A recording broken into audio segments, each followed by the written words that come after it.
아이쿠야. 2학년짜리 여학생 동시가 최우수했네. 1925년 11월 어느 날 산호동의 작은 교회 공북방에서 수파 방정환 선생께서 펴내신 어린이 잡지를 펼쳐보던 공립보통학교 5학년인 이원수는 몹시 놀라워하며 저도 모르게 소리쳤습니다. 옆에 있던 친구들도 우르르 이원수 옆으로 몰려들었습니다. 야야, 어떤 시인지 읽어봐라. 제목은 오빠 생각인데 내가 읽어볼게. 모두 잘 들어봐. 그래. 친구들은 더욱 호기심을 갖고 귀를 기울였습니다. 이원수는 침을 골깍이며 목을 한번 가다듬고 시를 읽었습니다. 제목 오빠 생각. 지은이 최순애. 뜸북새 논에서 울고 뻐꾹새 숲에서 우재. 우리 오빠 말 타고 서울 가시면 비단 구두 사가지고 오신다더니 기럭기럭 길어진 북에서 오고 귀뚤귀뚤하니 슬피 울건만. 서울 가신 오빠는 소식도 없고 나뭇잎만 우수수 떨어집니다. 이원수는 한자도 안 빠뜨리고 또박또박 읽어 내려갔습니다. 이야, 대단하다. 12살짜리 대단하다. 어디에 사는 학생인데? 수원 사는 학생이라네. 하며 친구들은 감탄하면서도 알 수 없는 한숨이 저절로 나왔습니다. 그들 모두에게는 태어나자 이미 나라는 망하고 일본의 식민지배만 운명적으로 받아들여야 했습니다. 최순애는 도쿄에서 유학하고 돌아온 뒤 어린이 계몽 운동을 위해 서울로 올라갔던 8세 위에 오빠 최영주를 그리며 이 노래를 지었다고 합니다.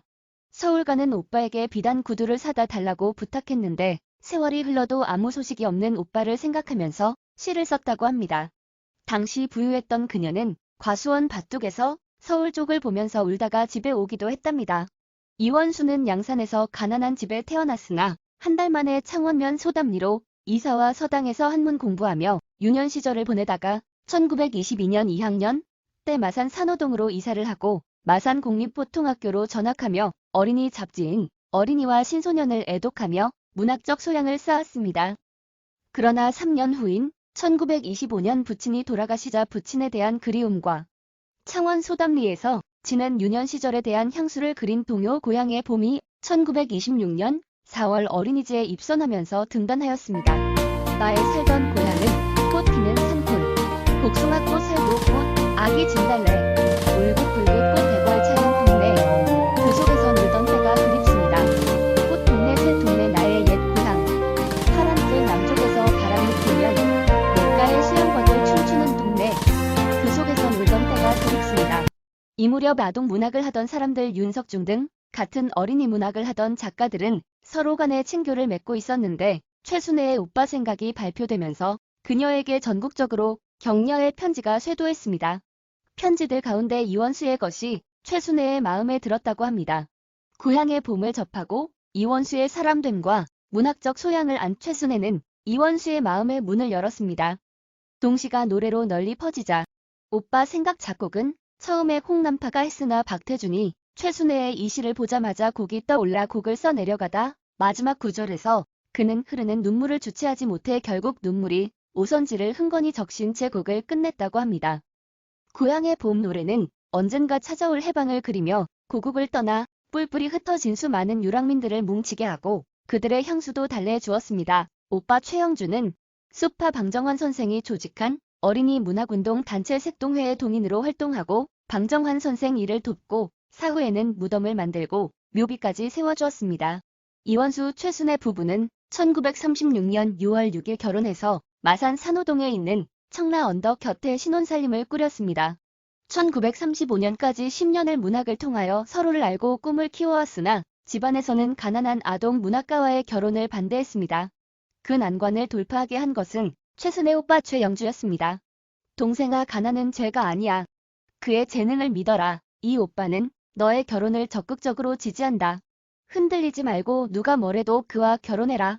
하고 오빠는 동생을 격려해 주었습니다. 그뿐만 아니었습니다. 하만독성의 사건에 휘말려 있었습니다. 1년간 감옥에 있다가 1월달에 추록했으니 그야말로 아무것도 없는 가난한 신혼살림이었습니다. 그 무렵 이원수는 어찌어찌해 한성당건제 약방의 일을 얻어 호구로 삼을 수 있었으나 그 이듬해 원래 다니다가 독서회사건으로 파직됐던 하만금융조합에 복직되면서 생활이 조금 펴졌으나 이원수를 둘러싼 이른바 친일글 논란이 짚혀진 곳이 바로 이 금융조합이었습니다.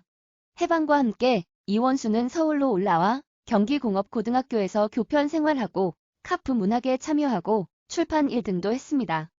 그러면서도 작품 활동은 소홀하지 않았습니다. 방대한 규모의 이원수 전집이 말해줍니다.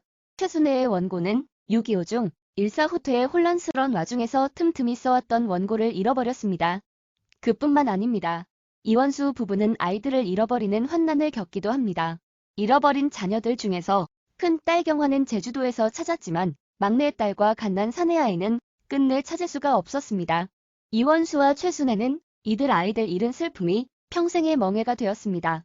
이원수는 이 비극을 동화 꼬마오기에 담았습니다. 이원수가 큰딸 경화를 멀리 제주도에까지 가서 찾은 사연은 훗날 영화로 제작된 록 허드슨 주연의 전송가의 한 소재가 됐다고 합니다.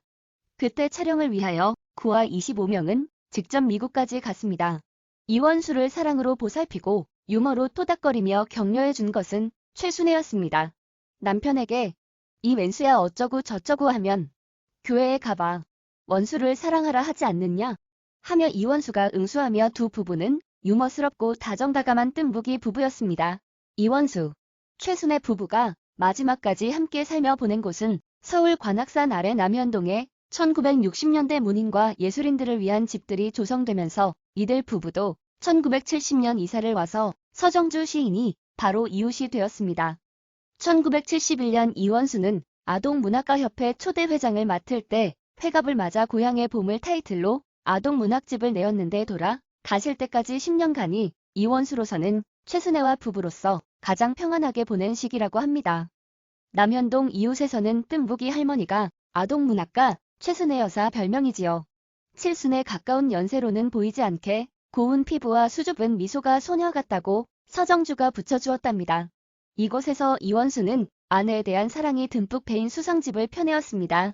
처음 만난 그대로 내 아내가 아니더라도 사랑했을 아내에게 라는 제목의 책에 수록된 쌀이꽃 울타리라는 글에는 아내와 함께 6.25 전쟁통에 잃은 아이들에 대한 그리움이 짙게 배어 있었습니다.